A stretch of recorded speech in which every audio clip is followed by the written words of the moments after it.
All right, how is everyone doing today? Welcome to my channel. This is an educational channel. Try to check out great theories of everything, all-encompassing theories, ancient and modern, grand unified theories, magnum opuses, tour de forces, earth-shattering discoveries, and they generally come from obscure sources. And today's our 204th day doing a unit that we call Reciprocal Church, where we try to find lesser known spiritual resources, secrets to things like meditation, ecstatic music, entheogens, sacred geometry and mathematics, things that you can use in your own life, creating your own so-called rituals in order to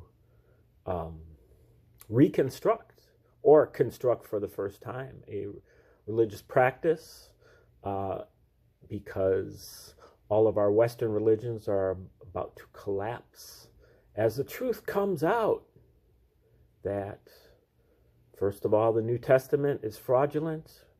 It's written by the Romans, the Roman emperors, particularly of the Flavian dynasty from 69 to 96 AD, but also other royals from that family in the 2nd century as well.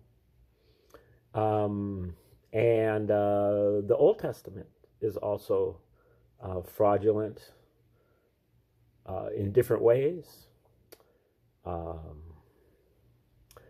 Mostly in terms of representing God as God, in this case, is God with a small g, not really God, but just an advanced being or a group of advanced beings that created us in a test tube way back in Adam and Eve times. And that's not going to sit well when people discover that all these things are true. But once we do, hopefully we are going to be able to fall back on some of these different methods that we've been learning. Also the reciprocal system of theory, hence the reciprocal church, which really gives us a scientific understanding of religion based on Dewey B. Larson's reciprocal system. We'll be getting, we've done 580 some videos on that already, but we're going to get into it with specificity to religion after we kind of get through some of these New Testament decodes that we're going to be doing. We're going to end up going through the whole book of Luke and uncovering all of the parallels between Luke and the works of Josephus, his Wars of the Jews, and how that those two things parallel each other to the point that they have to have been written by the same person at the same time. And right now we're reading from a booklet that is called The True Authorship of the New Testament by Abelard Rushlin. And Mr. Rushlin was a Jew who did a ton of digging, and he dug out by paying very, very close attention to the letters that the Romans wrote amongst each other to figure out that really all of the literature that was coming out in the 1st century and before and after really also were, all of it was written by Roman writers, Roman emperors, and their, immediate courts. And that also includes Josephus. So we're going to be digging into this. So this is section 9 called The Proof That Josephus Was Really Calpurnius Piso. This author, Reuchlin, Reuchlin, This is all the way back from 1979. He's kind of the one of the early modern path breakers in this area that has now become much more populated in recent years. But this author claims that Arius Calpurnius Piso is the author of the entire Gospels and much of the other parts of the New Testament, and the rest of his family, his sons, wrote the rest of the New Testament.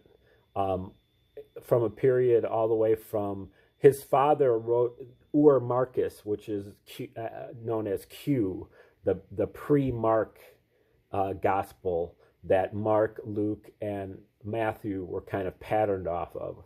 Mark, Luke, and Matthew were written by Arius Piso. His father wrote the Marcus about in the 60s. It might have been even written earlier. He said that there was something called the Roman Committee, the committee to create a new Roman religion, and that was populated by his father and also his uncle, as well as Cicero. And they presented the idea to Nero, who was emperor from 54 to 68 AD. And Nero was not going for it because Nero was actually a good guy. He was really the only one. They portray him as a tyrant who, played the violin while Rome burned. And there was certainly a big fire during 64 AD. But if we think about some of the situations that are happening these days with all the fires and stuff like that, who knows where these fires came from. Anyway, Nero didn't go for it, and they planned a coup. They planned to assassinate Nero. Nero found out about it. He put one of them to death. He put the Piso, who is the elder here, the father of Arius Calpurnius Piso, to death. And that kind of set up kind of a war-type situation. And eventually, they were also fighting war against the Jews. And this was 65 AD. The war against the Jews started in 66 AD, with the Romans fighting in Palestine against the Jews. That lasted until 73 AD. And kind of the intention to create the Gospels was to create a Prince of Peace, a Jewish Prince of Peace, who believed in turning the other cheek and rendering unto Caesar what is Caesar's. And that would hopefully, propagate itself into the rest of the Jewish people, because they were a big pain in the butt for the Romans, because they were constantly revolting, resurrecting, insurrecting, and they just in general were very difficult to govern, much harder than all of the other different colonies or provinces that they had. And so that's why the Gospels are so pro-Roman and so anti-Jew, which is something that many, many scholars have commented upon. So now we're going to read this section, the proof that Josephus was really Calpurnius Piso. By now, the reader should well understand how Josephus was found to be the author of the Jesus story in the Synoptic Gospels, that he was the Joseph, writing himself in as the Father, and as Jesus, writing his three sons in as the three main disciples. They would go around and they would play the Gospels in literal plays in front of the masses, especially the Jews at first, but then also other slaves and other Gentiles later. This was kind of like, these people didn't know how to read, so they had to get the information out to them directly that way. And so, they would write themselves into the scripts, and they would put a lot of coded language where you can kind of piece together who was whom. And that's what Reuchlin did, and also this guy Roman Piso did the same thing and independently came up with pretty much the same results. And just from my own research, I ended up really coming up with the same results. Also, I basically concluded that Josephus, who I didn't believe was a real person, so I called it Team Josephus, that Team Josephus wrote the Gospels, but now this guy is confirming that Team Josephus wrote the Gospels, but that Team Josephus was actually Arius Calpurnius Piso. So, and because Josephus was not born until the year 37 CE, the effect was to prove Jesus a fictional alter ego of Josephus. And really, you know, he doesn't really talk about this at all, but that the parallels between Jesus and Titus. Titus was the emperor who was, before that, he was a military general. And there are repeated patterns between the two books of parallels between Jesus and Josephus. I mean, Jesus and Titus. And Titus is fighting military battles. What Titus does in, what Titus literally does in history, Jesus figuratively does in parables in the Gospels. And they do them at the same locations. So when Jesus comes to Jerusalem and does something, you can find a passage where Titus also was in Jerusalem doing the same thing. Same thing conceptually. So it's, again, Jesus is doing it metaphorically. So, you know, the easy example is where the Romans were fighting on the Sea of Galilee, and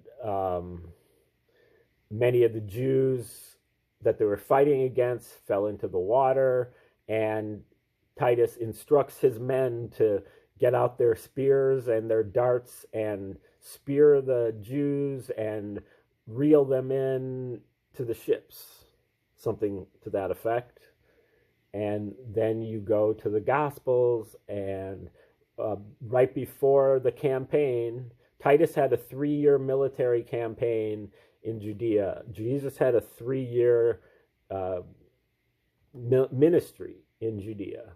And right at the beginning of their ministry is when this happened, and it was also right at the beginning of Titus's military campaign. And actually, the general that Titus was fighting against was named Jesus. And so Jesus meets Simon and Andrew on the fishing boat, and he tells them, I'm going to make you fishers of men.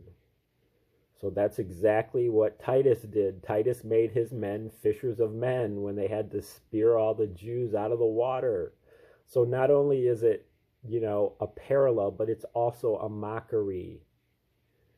The Jews are being mocked by the Romans in quite a cruel way.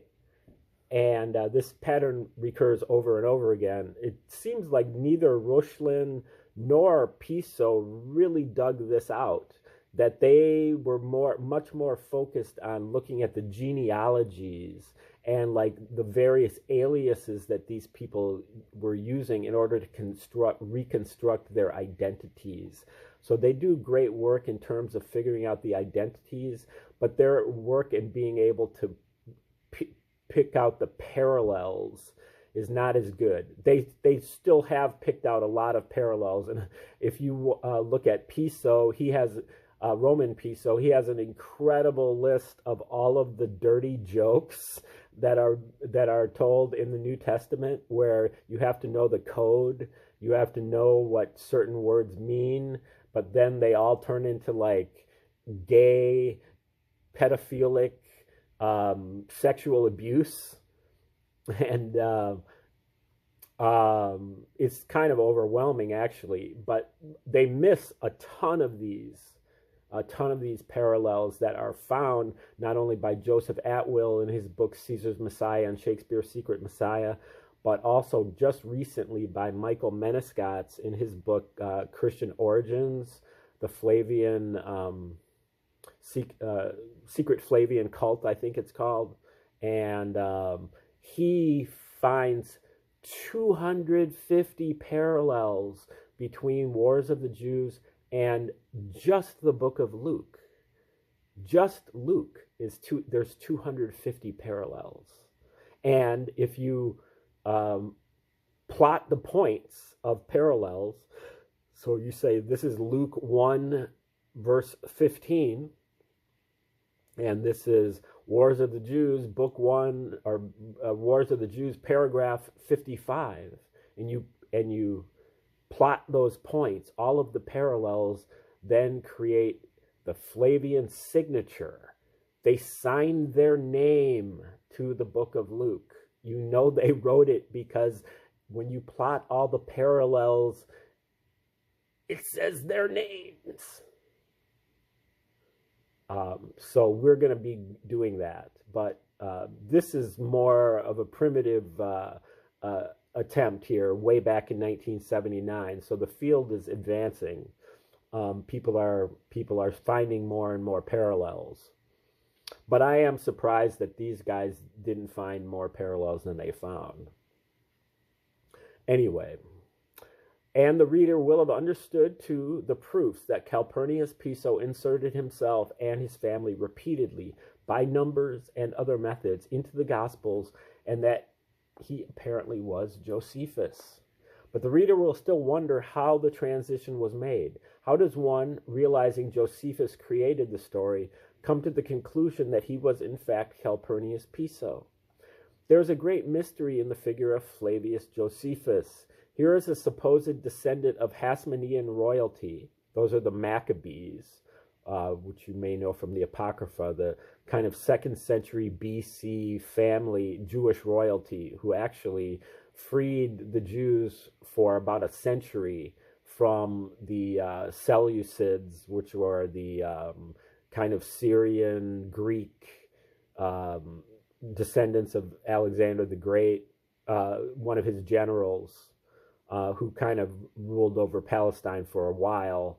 But the Hasmoneans, or the Maccabees, revolted, and I think 167 BC.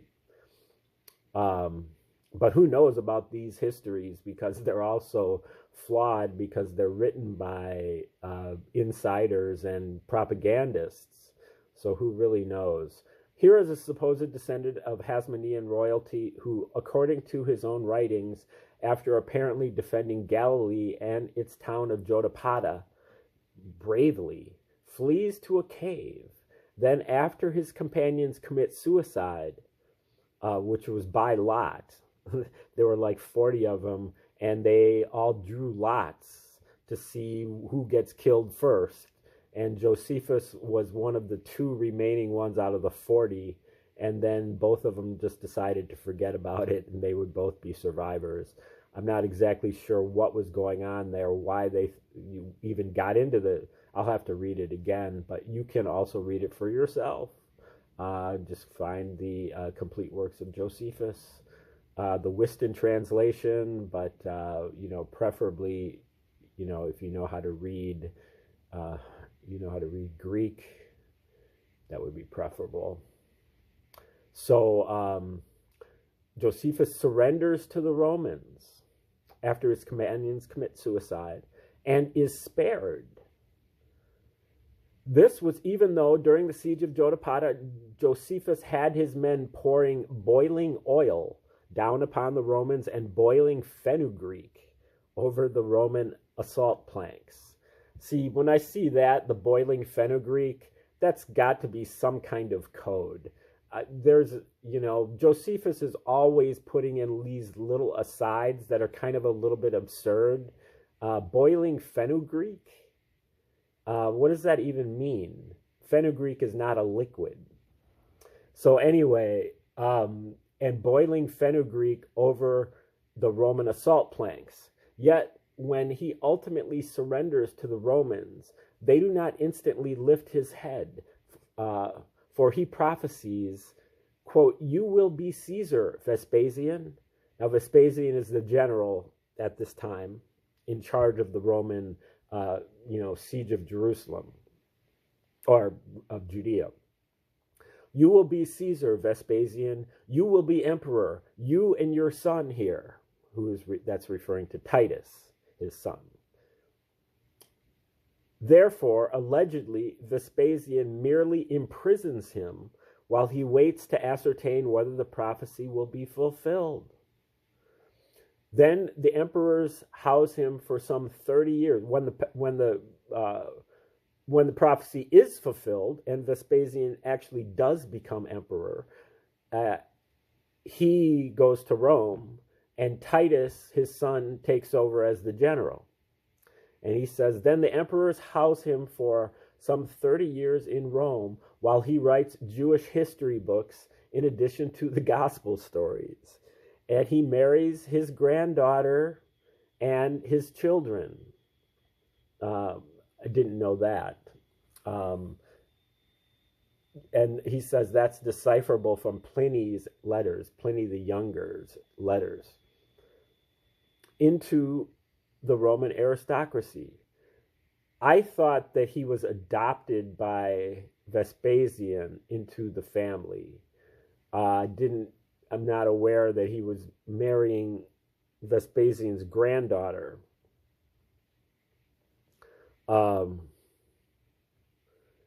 Anyway, the letters of Pliny referred to above will be helpful once again. They, along with the writings of Josephus and those of the Roman historian Tacitus, all presently obtainable in Loeb Classical Library editions, which are kind of like both in Greek and English, or whatever could be Latin in this case as well, are the chain which ultimately leads one to the true identity of Flavius Josephus, and in the process also reveals the portrayal of Josephus as the Jewish general captured by the Romans to be entirely fictional. In Pliny's letters, that particular one of the various identities of Josephus, in which he is Pliny's wife's granddaughter, is Calpurnius Fabatus. And soon we find the name Calpurnius again.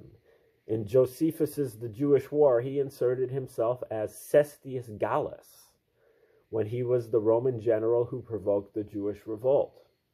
For he saw himself as Gallus, the priest or midwife of the new God he was creating. Jesus, the new God he was creating, Jesus. Soon, in the Jewish war, Cestius Gallus has an assistant, Cecinius Gallus, commander of the 12th Legion. But he is still Gallus, that is, Josephus. Then Cecinius Paetus appears as governor of Syria. But because he is still Cecinius, he is still Josephus. Moreover, the name Paetus sounds familiar. It had appeared in the writings of Roman historian Tacitus as Thracia Paetus, Stoic philosopher killed by Emperor Nero about the year 65. In Tacitus, a few pages earlier, Nero also kills the leader of a group of conspirators who plot his life. The leader is named Calpurnius Piso. Somehow he seems to resemble Thracia Paetus. Could they be identical? Moreover, the name Calpurnius reminds one of Calpurnius Fabatus, which was Josephus's name in Pliny's letters when he was Pliny's wife's grandfather. At this point, the following steps quickly occur. 1. One checks a Latin classical dictionary and finds the famous Calpurnius Piso family. 2. From a Latin dictionary, one also finds the source of the Piso name as pistor, P-I-S-T-O-R, meaning one who ground, or a miller or baker. He then thinks of the many allusions to the baker and is caught up on the trail of breadcrumbs. 3. He thus realizes that Josephus was a Calpurnius Piso. 4. The conspirator Calpurnius Piso of about the year 65 appears to have perished, in fact, and not merely in literature, in Tacitus's Annals, Book 15.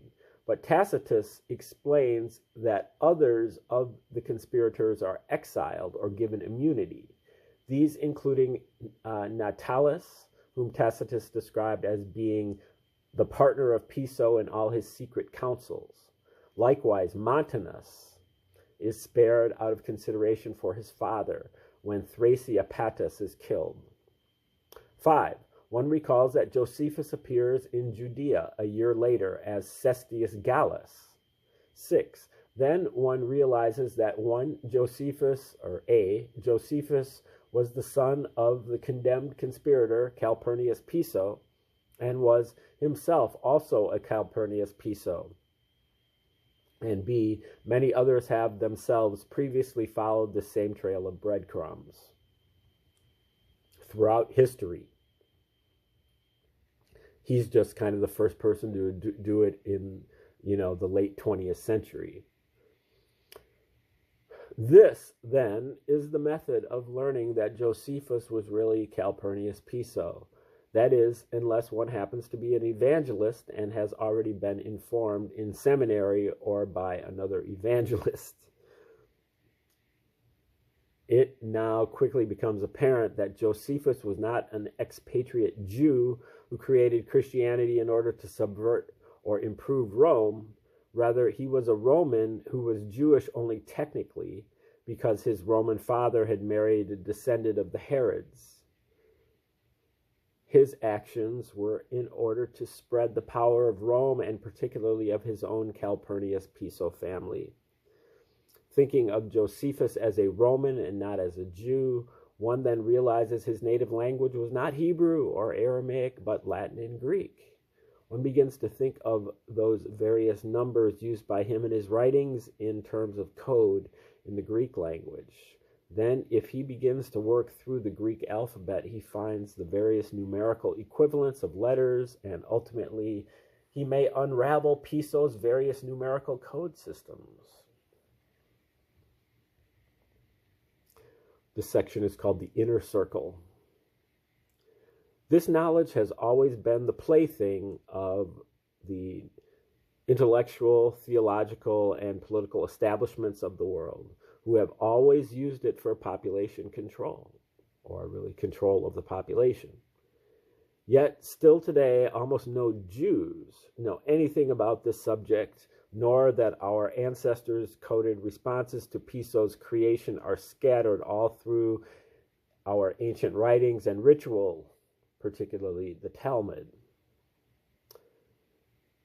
The only Jewish religious leadership who have known are the very few leaders who have espoused wisdom, understanding, and knowledge.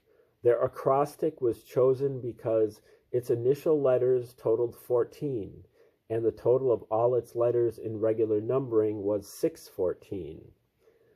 They did not tell their followers, but instead, being armed with the information, inspired them to be brave in dress and mobile in approach.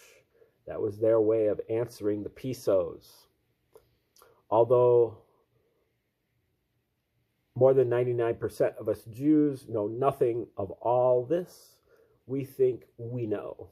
And we spend our time disputing whether Mary was an Alma, a young woman, or a Besula, a virgin. We think Jesus was historical, that he was a reformer who ran afoul of Roman power and was crucified by it, and that later Paul convinced non-Jews that he was divine, that Jesus was divine.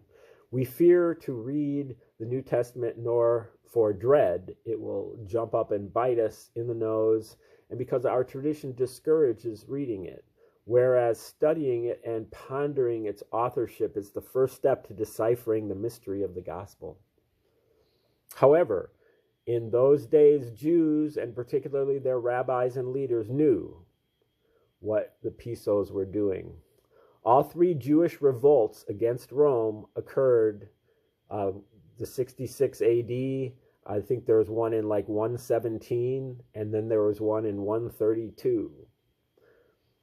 All of them occurred because of the efforts of the Pisos through Roman power to impose Christianity on the Jews. Although today very few Jews, except particularly Hebrew Christians who are evangelists, know anything about this. Yet in that day, Jewish leadership well knew. Their own code responses are scattered all through the Jewish writings of that day and of some centuries thereafter in tales, prayers, ritual, and folklore. For Jewish scholars created their own equivalents of Piso's code systems and used them with which to answer him. With their code, they referred to his code and to instances of his use of it. They showed they knew what he and his family were doing, and they expressed their determination that they and their people not be taken in. Repeatedly in their code, they used numbers, words, and allusions to answer him and to express their defiance of his efforts against them. But all this has for centuries been unknown to almost all Jews. And he argues in a different place that that was pretty much what the purpose of the Crusades was to find all of the copies of the Talmud and burn them and kill whoever was writing this, to keep this a secret. So they were forced to resort to code. The Pisos, through imperial power, were using the new faith deliberately as their instrument of control of the masses. Writing of this openly would have brought Rome a swift vengeance and the destruction of the Jewish people. As it was, by the time the Third Jewish Revolt was crushed in 135, about half the 8 million Jews in the empire as of the year 65 had perished in the wars. The Jewish response after 135 was to turn away from the worldly politics and inward to the world of Talmudic study. Okay, we're going to stop right there. This book doesn't, it's just a booklet. It's only, 30 pages or something like that. So we should finish it by the end of the weekend, I think, and get into some more biblical study, New Testament decodes. But for now, thanks for tuning in today.